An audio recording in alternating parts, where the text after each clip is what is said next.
OPS கட்சியிலேருந்து விலகிருக்காரு. OPS கட்சியிலேருந்து விலகிருக்காரு. மாநில தலைவர் அவர்கள் சொல்லுவாங்க. நிச்சயம் அவருக்கும் எங்கள் தலைவருக்கும் அவருக்கும் ஒன்றும் ரொம்ப தூரம் இல்லை. அடிக்கடி அவங்க ஏற்கனவே தொடர்பு இருந்தவங்க, ஒன்றாக பணியாற்றியவங்க சட்டமன்றத்தில்.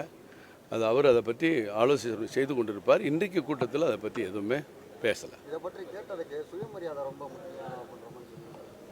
சரி, அவருடைய கருத்தை அவர் சொல்கிறாரு. அவருடைய கட்சியினுடைய நிலைப்பாடு, மாண்புமிகு எடப்பாடி அவர்களுக்கும் அண்ணன் அவர்களும் ஒற்றுமையாக தான் இருந்தாங்க. முதலமைச்சர் துணை முதலமைச்சராக இருந்தாங்க.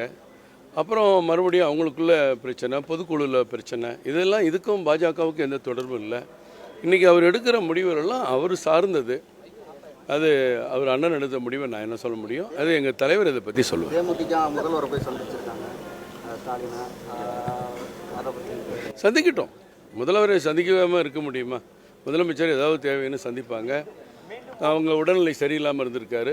போய் அவரை பற்றி உடல்நிலை பற்றி விசாரிப்பதற்காக சந்திச்சிருக்கலாம்.